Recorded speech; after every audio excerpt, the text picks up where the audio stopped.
Hello.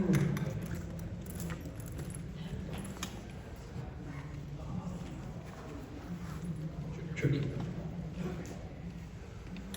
Good morning, everyone. Morning. Morning. Welcome to Tech Tracks at NAMM. My name is Tiffany Christopher. It's my great pleasure to introduce you to some amazing people who will be sharing their wisdom and experience on many important topics the next few days. Our first session today is on playback engineering, the new essential tour job. Playback is being used on basically every professional music tour. It has become an essential engineering job like front of house, lighting direction, and monitors. This modern career path in the industry is understated and overlooked by tech companies and musicians, engineers looking to carve out a path in the music industry. Helping moderate this panel today is Henry Strange from Strange Electronics.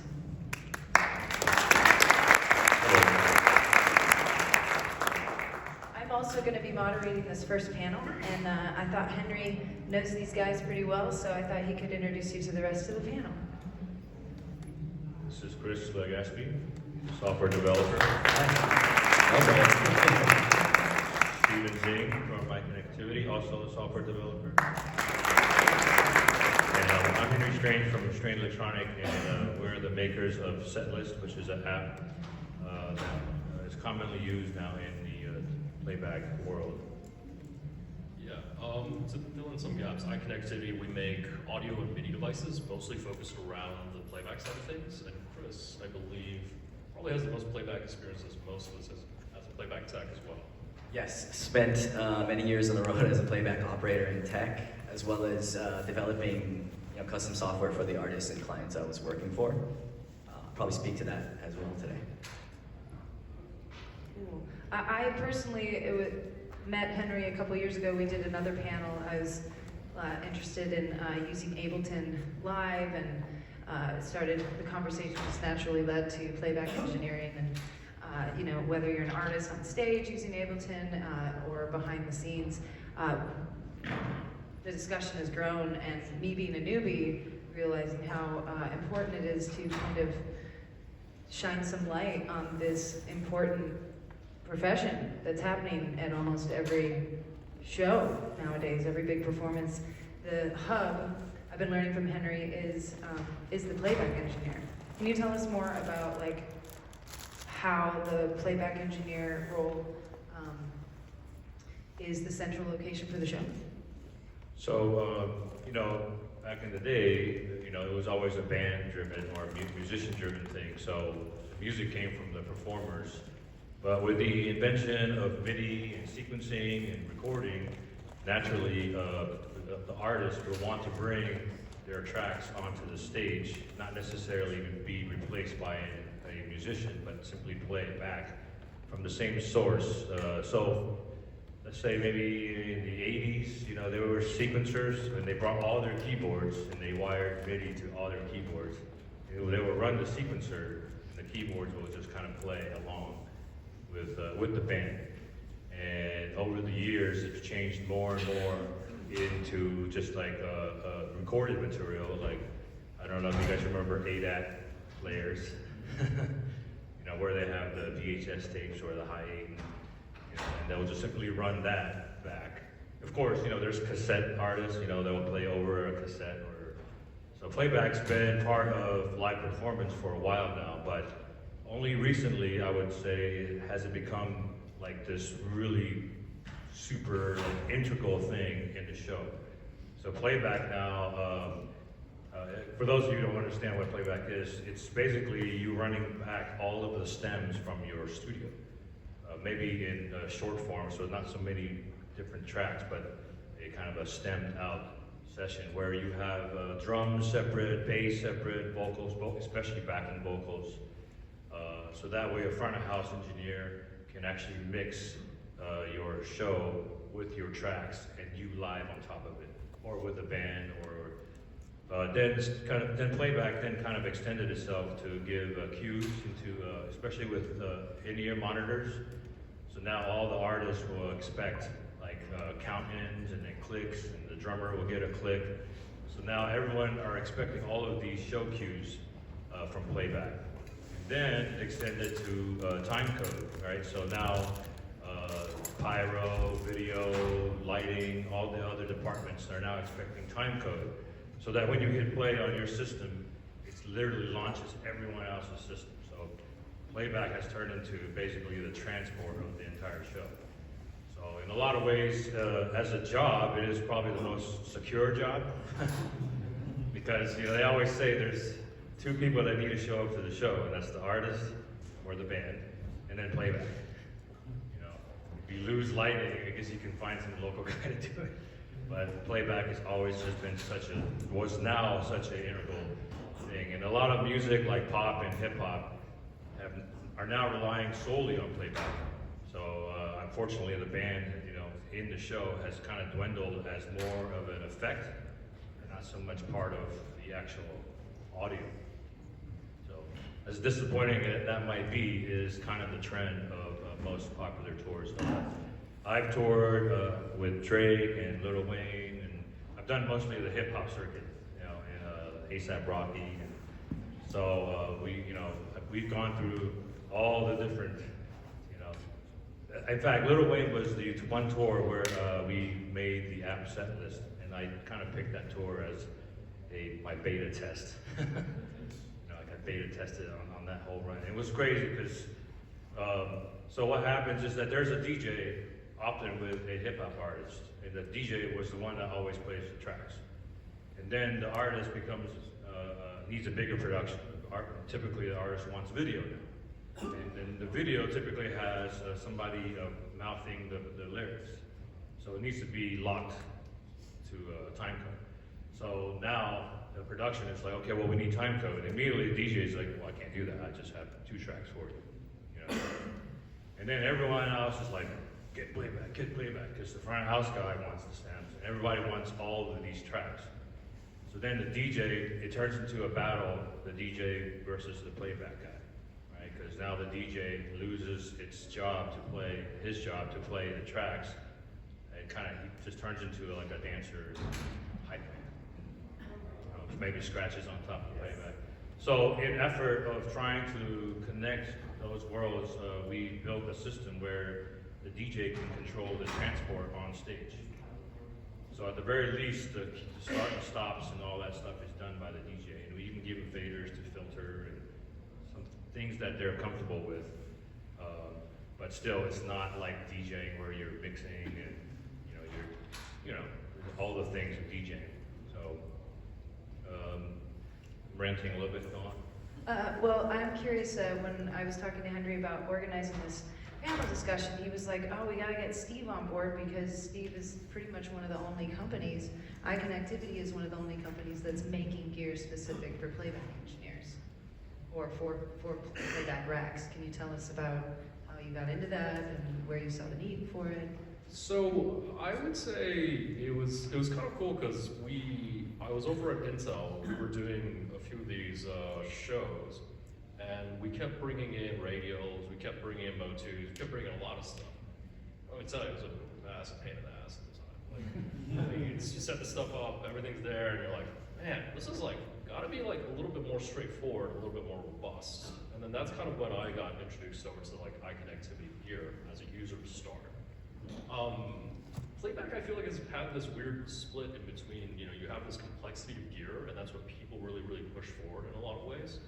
And there's that balance between complexity of gear where you get more capability, and then over time, stuff gets easier and easier. And where I ended up getting involved by connectivity was that I saw the gear, this is it makes sense, Unfortunately, the software is terrible. So maybe I can go fix that. 5 years later, still here.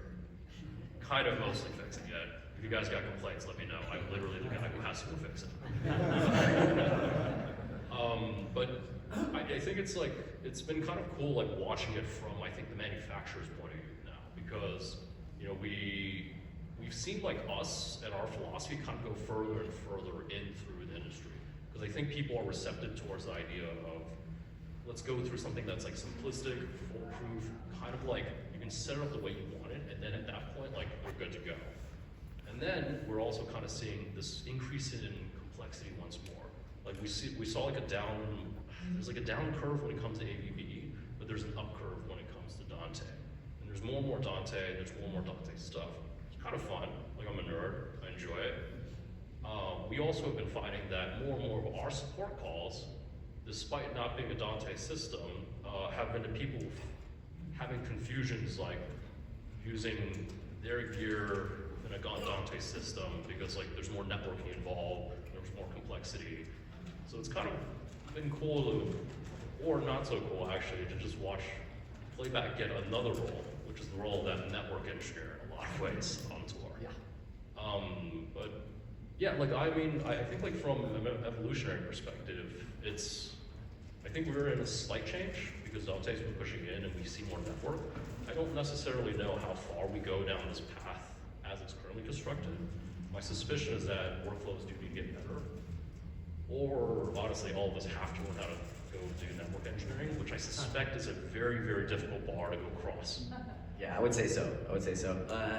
I think along with the job progressing, the skill sets also have to have been like evolving as well, including having network knowledge, including having knowledge of other worlds too. Just understanding how a lighting board operates, you kind of need common knowledge of that because you're controlling that world at the end of the day, and you're also like interfacing with the lighting director or probably a show designer. You have to know terminology, or you're not going to know what they're asking you. You know. So I think along with the evolution of like the actual gear, there's the evolution of the skill sets that need to follow. Either better tools or everyone kind of upgrade trains. So it's like one or the other. So ever since the pandemic, right? Like, you know, we at iConnectivity, especially through our main like sales VP, Al Jolson, we tend to take any call that we kind of take for like any system. Odds are it's not our problem. Most of the times it's not anymore. It used to be, but not as much anymore. But it's been kind of like wild to watch how much complexity there has been, like integrating it with lighting, integrating it with like front of house, integrating it with all the pieces, just because at the end of the day, like Playback kind of is that center spoke, as Henry was saying, and it shows. Any downstream problems you have usually gets locked back to like, hey, Playback, is this your problem? Is this your problem? And then you get jumped, and then you're like, shoot, does anyone have your back here? And like, we'll pick up the call in that case, just to like calm you down, like honestly, just to do that. It's usually the case for tech calls. Yeah. Yeah, Chris and Henry and I got together a couple days ago and we're just having this discussion. And Chris brought up that the profession itself can be, you have to have thick skin because if anything. Yeah, I would say like any job on any touring production, you have to have thick skin, but more so with Playback. And I say this just because it's one of the jobs on tour where you're interfacing one-to-one with the artist and client that you're working for. The requests that they're giving you are directly from their mouth.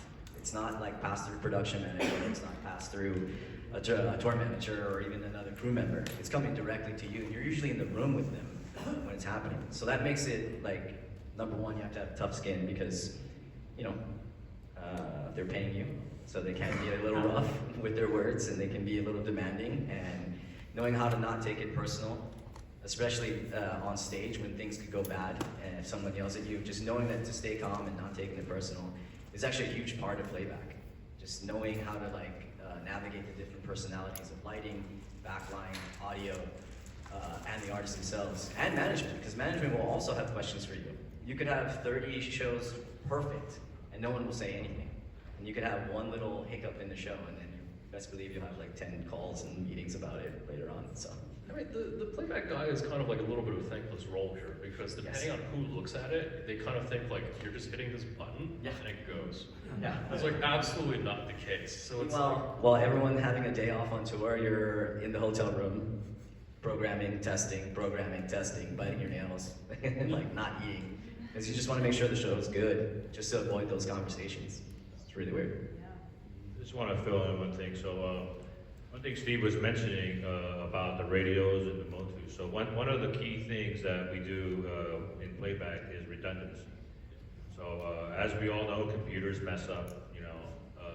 So everything about the show, we constantly have two computers, and in fact they're running at the same time. So if one fails, it would automatically switch over to the second computer, like seamlessly. So, or you can do it manually with a button.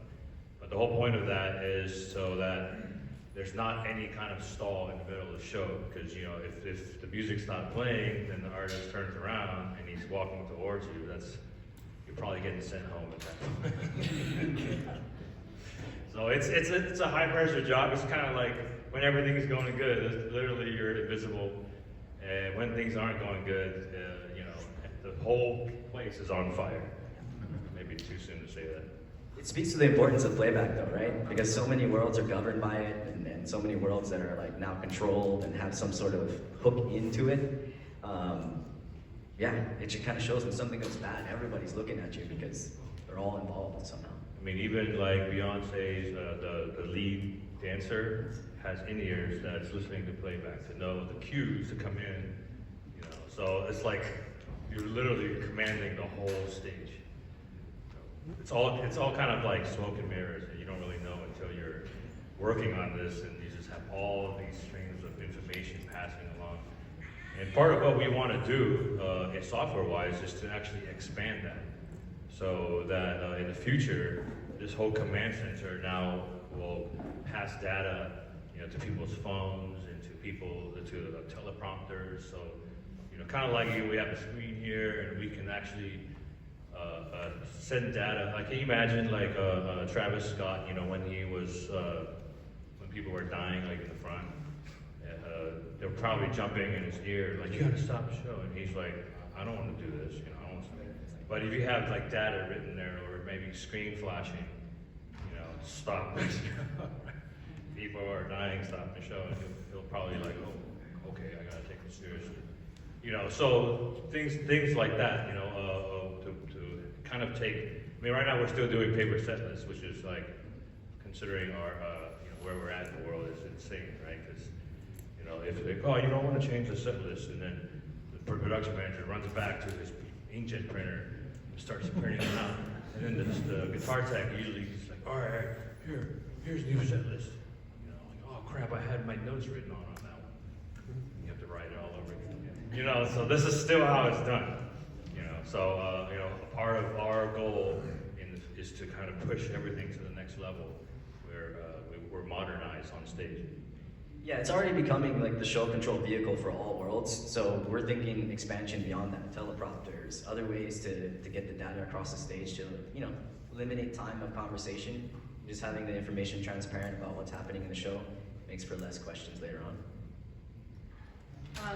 What about like the gear, you know, that you're using to do playback, like the rack that could you give us maybe a rundown of like the equipment necessary, the gear necessary, the video, the interfaces, the outs, for like a, you know, like a, definitely not a stereo out, but something that's gonna present his sounds.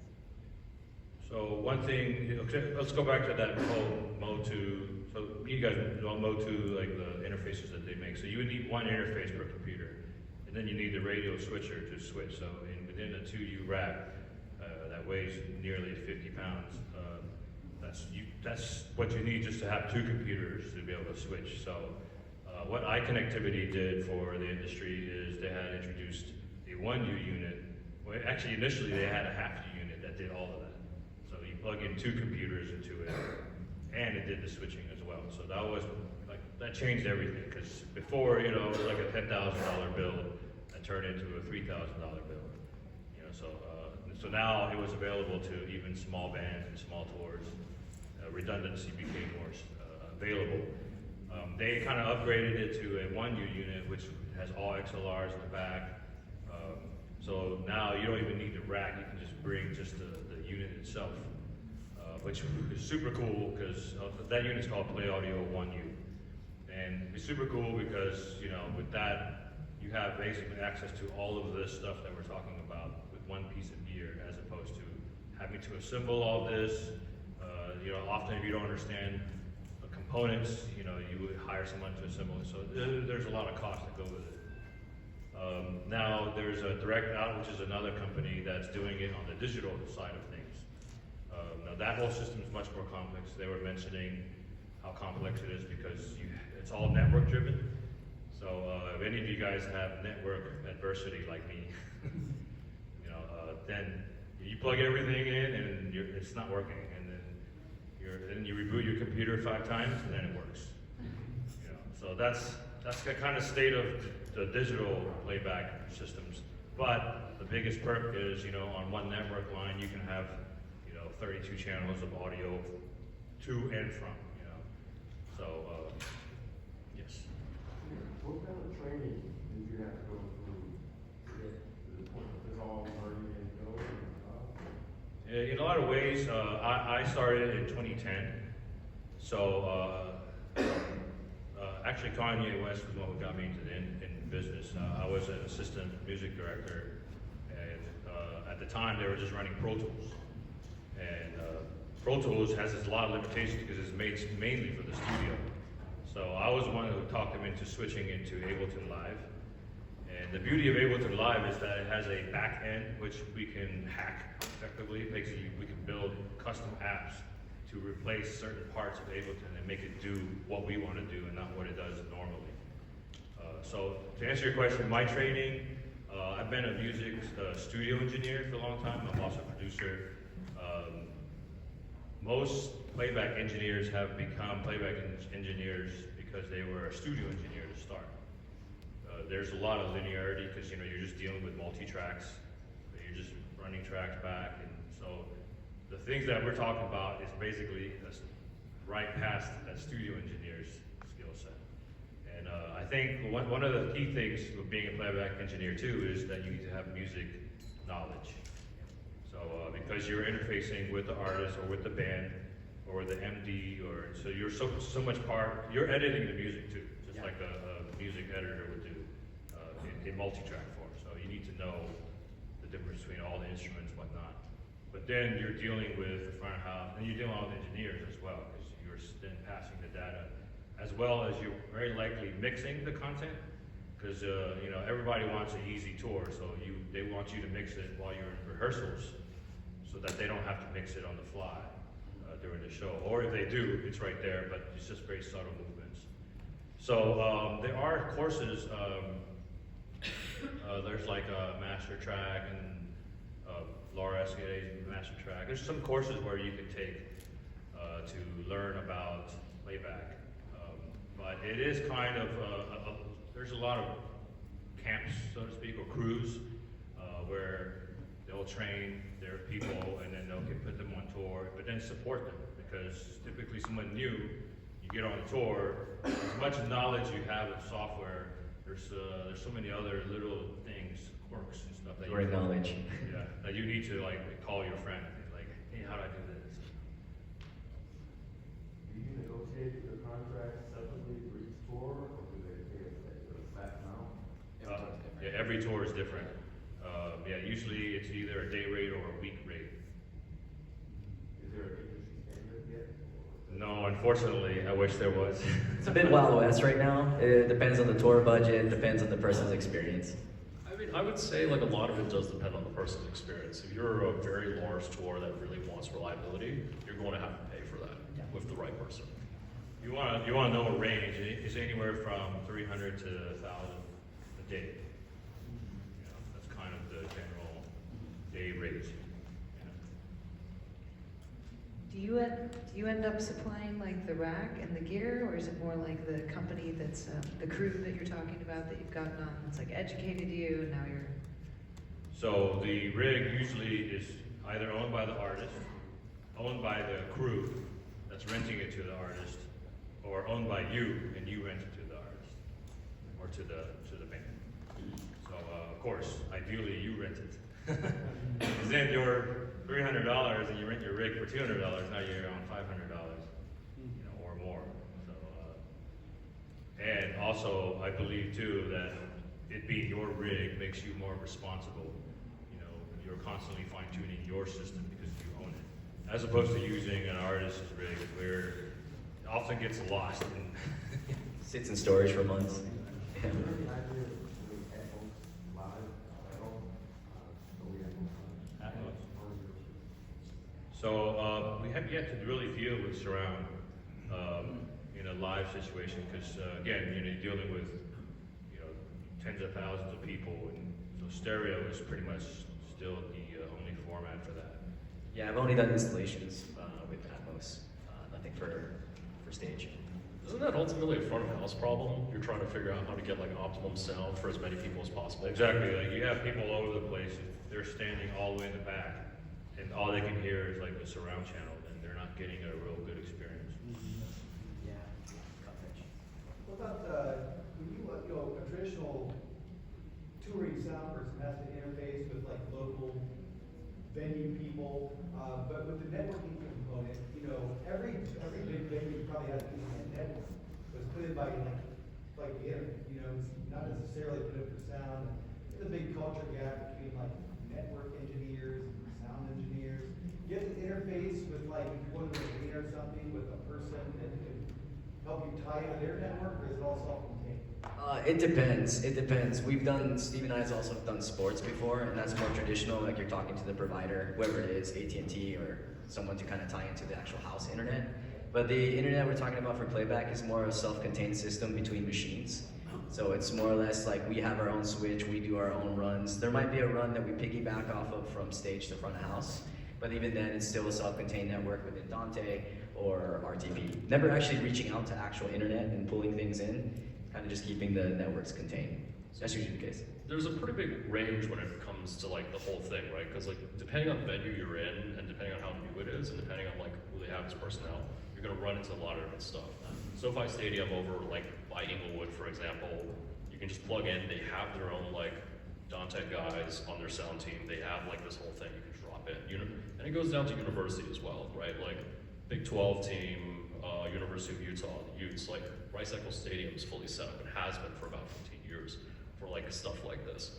But then you go to a spot and you're like, here's your drop. Don't use that. Yeah. Don't use that.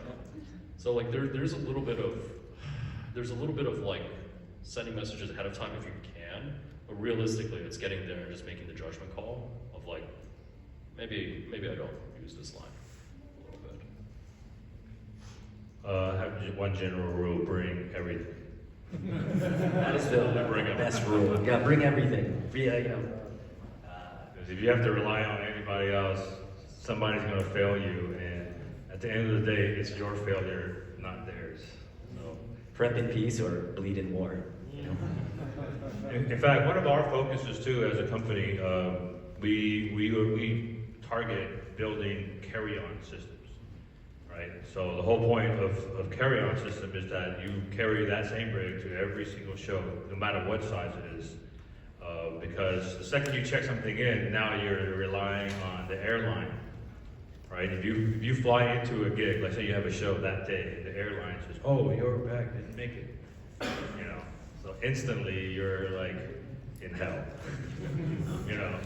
So that's why I'm just like, okay, you just carry everything on, because maybe your clothes you check in, because that's, you can wear the same clothes for a day and get over it. Don't you already wear the same clothes basically? Yeah, But that rig though,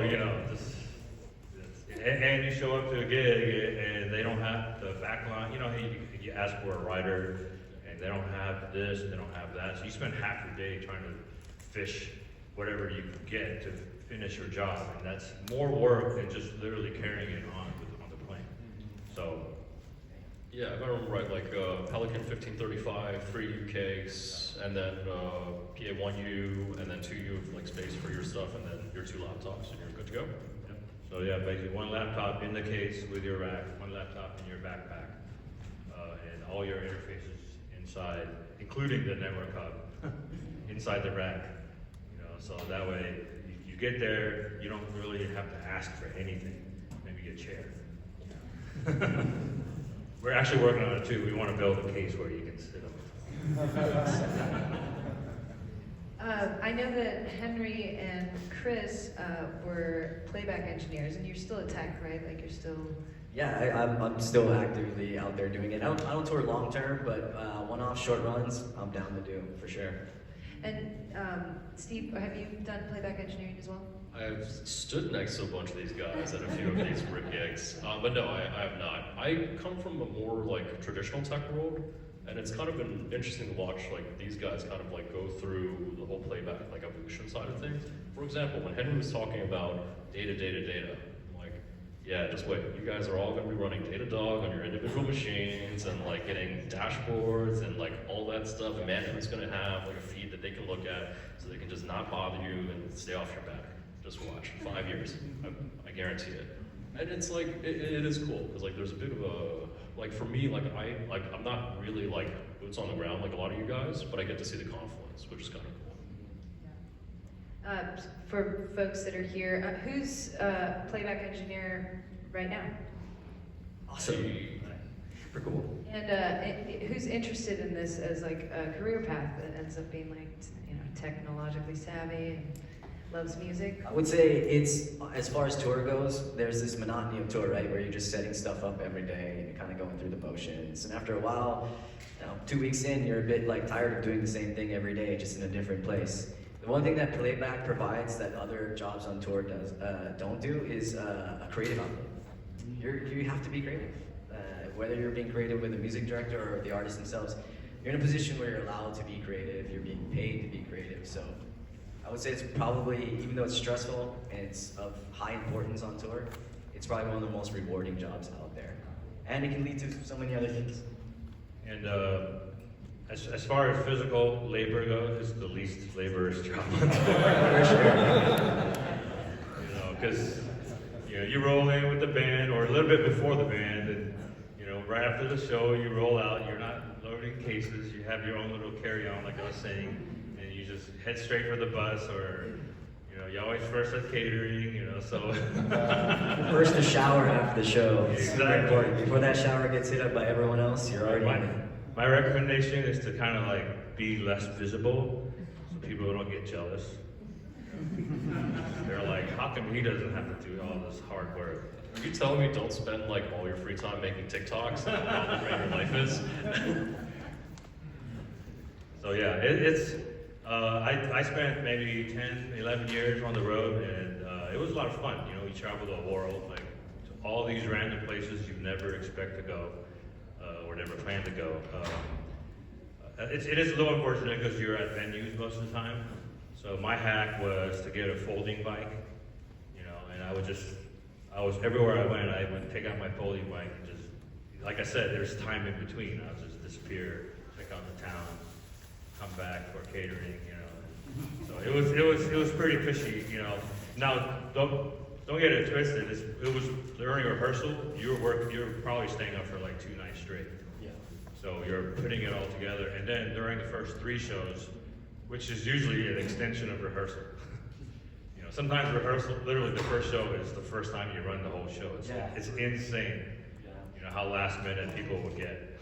We can tell you stories all day, but I don't think we have time for that. I mean, I want to push back a little bit on it being so easy. I remember Chris and I flew into Shanghai. Well, I got there in the morning. We were working on this fucking rehearsal for 21 hours, and then had to move to stage, and then reset up, and then eventually we went to sleep, like quite literally 21 hours after that. Oh man, and it was also the flight time. It was a rough flight, like getting all the way out there. But that's what you have to do. You have to push through, because like at the end of the day, like there's other people that want that job. The minute you give up, or the minute that you sort of take it negatively and react negatively, could get replaced. So even though like times like that where you're up for 21 hours and you're programming and you're pushing to get the show made, so it's the best it can be. All those personal feelings about the situation, you kind of have to like let go of, not stuff down. You gotta actually let go of it, or it's gonna affect your actual like output of how the quality of programming you're gonna do. So It also is kind of fun. it is super fun too, though. It's like this, like you're reckless for a good purpose. Like you're kind of getting out there, pushing yourself to like a physical limit, all for the importance of the show, which is cool. I guess what I'd like to loop back around to, which the questions were great up front, is how does someone, really like from let's say you have, knowledge of Ableton, you have been in bands for years, you've been maybe running front of house, you have like a good general feel for a lot of the components of the show, but literally, like what are the first steps? Like you said, master track, would that be something like if folks were gonna write down like a few websites to go check out? There's several camps, which you can kind of join to get your initial education. But honestly, this is what I feel. I know most of you guys are musicians, if not all of you guys. If you were to work on your own set that you would play, and you would do playback, you pretty much have most of the skill set to do playback. It's basically that just kind of expanded a little bit more. And all of those other things, the technical knowledge, a lot of it's shared online. There's courses online too. So there's a lot of content to help you learn all of this stuff. And of course, we would be happy to help you too. We're makers of the software. So naturally, a lot of our end users are new into the industry. We often help them as well to kind of get more acquainted with doing their own shows. Like my vision in the future is really that the artist or the band will run playback and not so much a tech. Because I feel like the playback is such an integral part of the show, so much so that it really should just be another band member, more than just some kind of technical thing happening on the side. I think the playback rig should be on the stage, right? Run by the DJ or run by a keyboard player. People always shove it on the drummer. I don't think the drummer should run playback. Just let them play, man. I get it, they do the count in, but anyways. But anyone with free hands, so. What about gear? I guess you're all developers, right, at this point. So coming from, like with Henry and Chris, like seeing, like going through the experience of like, man, this really needs to be created to make the playback engineer's job a little easier. Also, make the musician's job easier. So like Setlist was an example of something that was created to like refine the set. So in case you guys haven't used or heard of Setlist, what it is a marker arranger. So you load basically all your songs into Ableton and you put it into that one giant timeline. So you can load hundreds of songs in there. But all of a sudden it turns into these little squares and lines everywhere, right? And you can't see really where anything is without zooming in. But then the second you zoom in, you don't know where you're at. It just turns into this crazy mess. So what we made is an app that will pull all the markers and create a full list, which is every marker you have in your session. And then on the right is a set list. So you simply add from the full list, I'm gonna play this song, I'm gonna play this song, I'm gonna play this song, I'm gonna do it in this order. So instead of moving things around in your arrangement, you actually just move things around in a set list, much like a regular set list. So, and then when you hit play, it'll like cue the next song. So you're down to just stop and play. You can put auto stop markers that will stop itself too. So you can literally just have one button and it'll play the first song. And you hit again, it'll play the second song. So a singer-songwriter would be, it's really good for that. If you have just playing guitar, so your hands are full, and you just have a pedal. You can just pedal through your songs for your backing tracks. Well, that's totally redundant. It's called Setlist. Strange Electronic is our company. There's no S, Strange Electronic. Thank you. And we're working on a lot of other apps too for the future,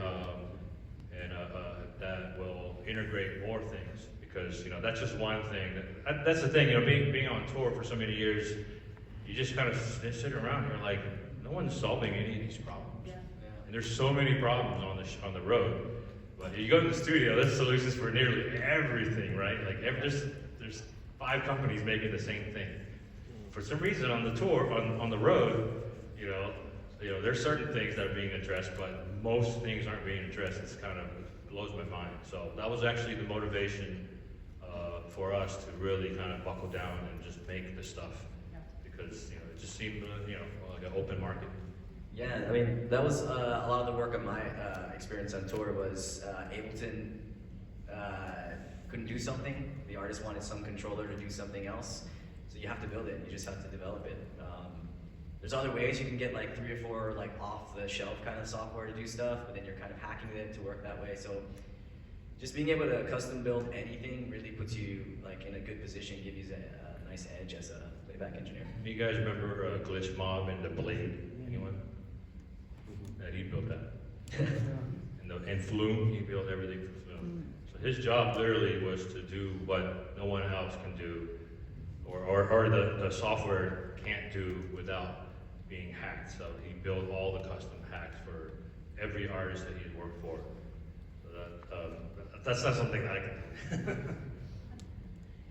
do. In this realm, like, what do you see, like, where are some holes that need to be filled now? So I think like because we have more and more data and we have these more complex systems, but we still have the one like playback person, ultimately I think it's monitoring tools and alert systems that, hey, like this thing like went down, this thing's not communicating, being able to get that alert and be able to react to that instead of being like, the artist finds out you're in trouble, now you're on the search process. My suspicion is that that's where things need to go next. It's like, and like my take on this is like partly from like what we see at iConnectivity from the sports side of things, but like it's also weird in that this is one of those things that is going to need like an industry-wide solution. Like we're a small part of that ecosystem overall. I personally think it's the Dante side that's causing most problems on this front. A lot of questions with Dante. I do like the Dante systems, they're just more complex. Anybody from Dante in here? It's good, it's amazing, but yeah, the complexity of setup just involves a lot of tech support.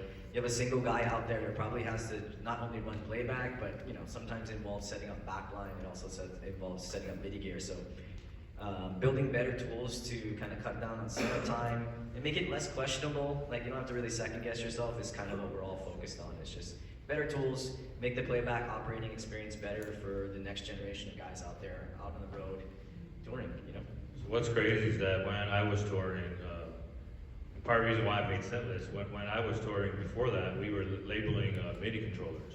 So you get a little labeler, and then you put the sticker on either the keyboard or like a launch pad. And then, the set list changes, we sit there and, either make new labels or reuse the labels. So that was like the job, was to live with a labeler. So I carried my own labeler, always had it.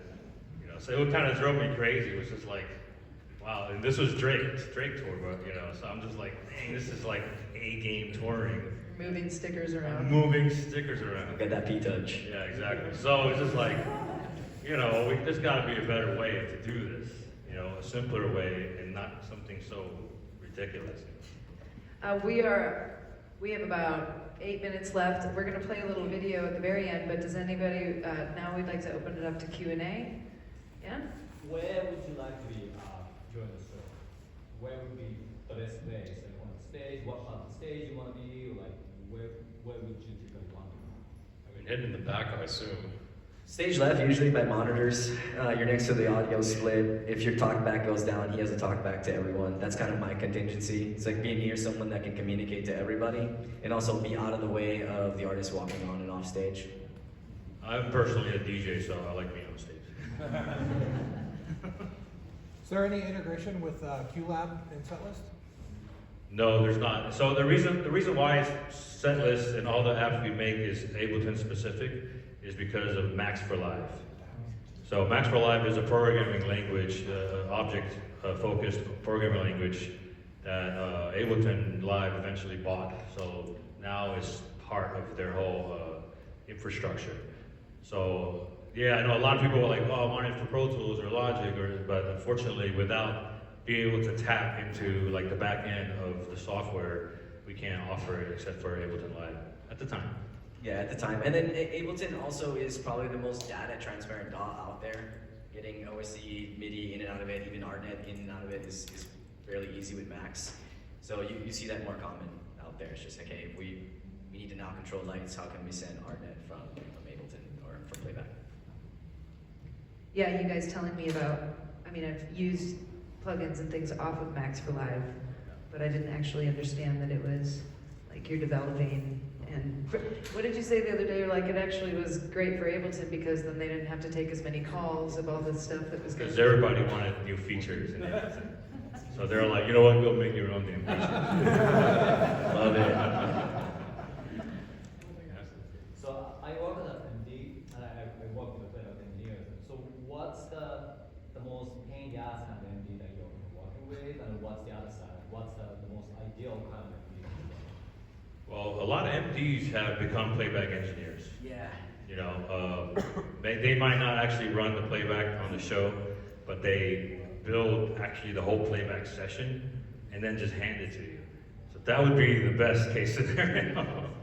Because then you're literally just teching the rig as opposed to building the show. And that's why, you know, as a playback engineer, a lot of times you're assistant MD, you know, because you're making musical decisions. Like they're like, hey, can you merge these two songs together? Not telling you how. And then you were sitting there like, okay, creatively, I'm gonna have the key change and this and that. You know, so now if you have an MD that has zero playback experience, which is somewhat rare nowadays, that would be the pain in the ass, right? Because they're pretty much leaning on you to do everything. But again, I don't know. Having an MD is better than no MD. Yeah, definitely, because they're responsible for arrangements at that point. It really alleviates all the responsibility off of you for that part. At the end of the day, yeah, the ideal situation is just setting it up for them and then taking care of their technical needs.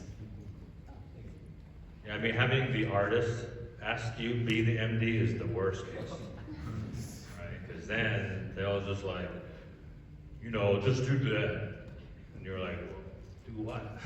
It sounds like a pub. You know that thing right there? It's a pub. What's some advice that you'd give for somebody that wants to start getting into Max for live?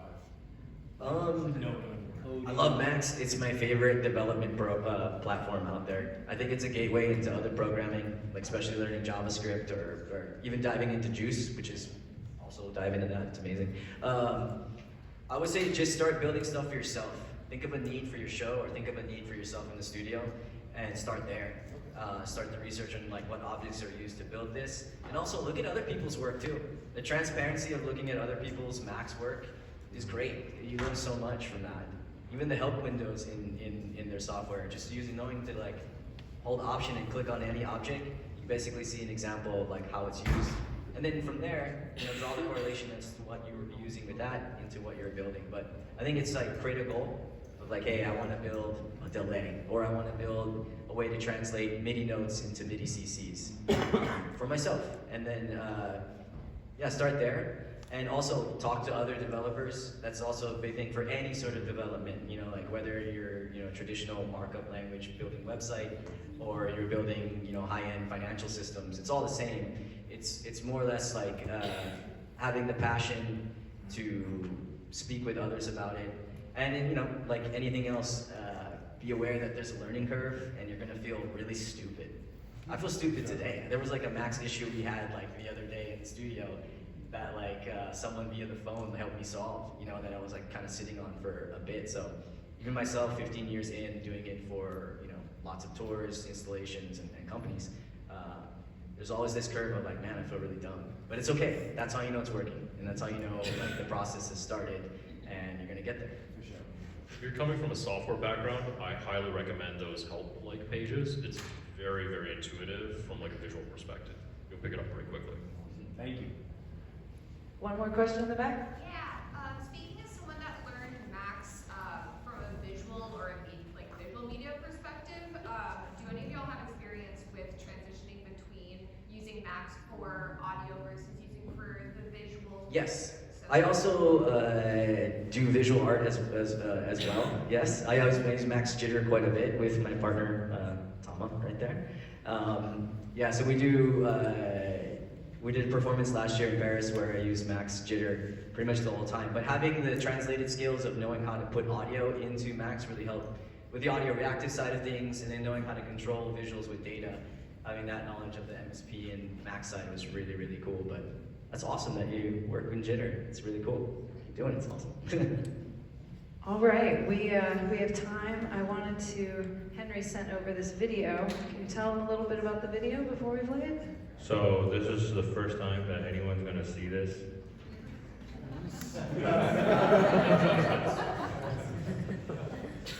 And Stefan Jacobs, he's a good friend of ours and an artist, and he's a DJ and a playback engineer. And he's basically gonna showcase our newest our experiments.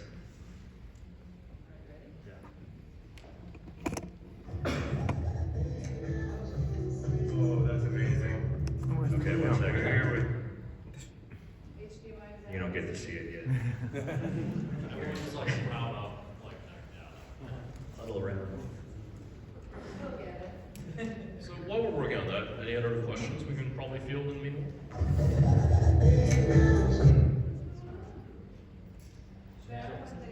Yeah, so when you work with your mentor and would you typically want to receive both MIDI and audio, or just audio, or what's your preference?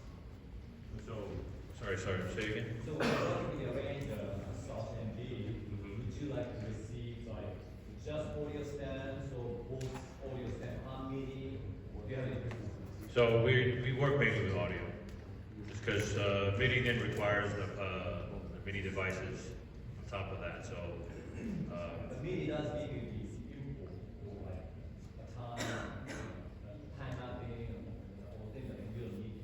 yeah, exactly. Not really. We don't need that. You take one. So basically, we push everyone to get us audio files. Yeah, cassette lists will also give you like a countdown of the cue and the timing. That's more important than seeing where the MIDI's at. It's more or less like the timing of the set, and you get like an accurate countdown. So that's more or less what we're looking at in the shows. Do you like receive vocal cues as well?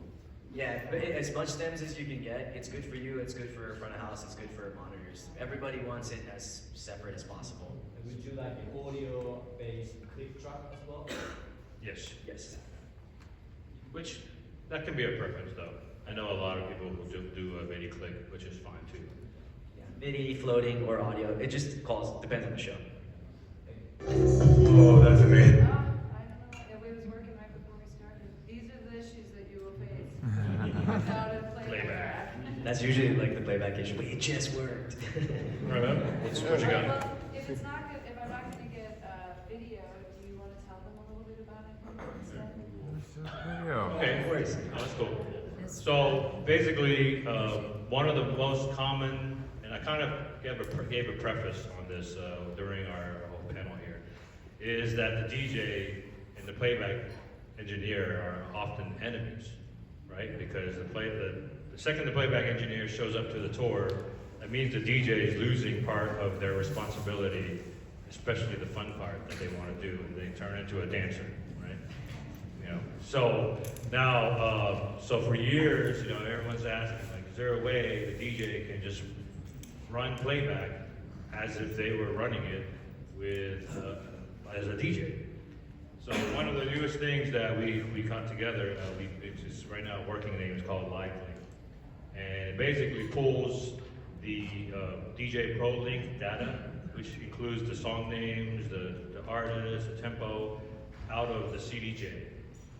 It pulls it into Ableton Live, and then it synchronizes Ableton Live with the CDJ. So now, if you backspin on a CDJ, it will simply rewind in Ableton Live. If you touch the platter, it will stop.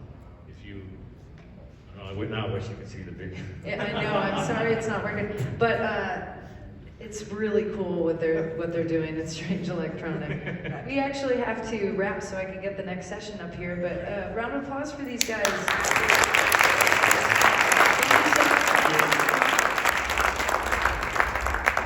If they have time, you could go out onto the mezzanine and if you want to meet these guys. We'll be open to chatting. Over down there. Thank you. Thank you. It's okay, I'm still gonna post it too. That was a good video.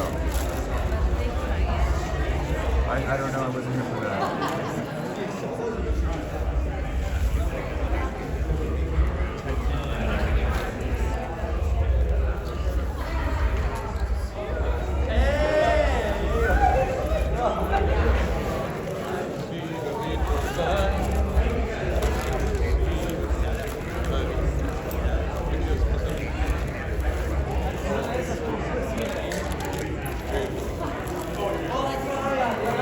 You look like this,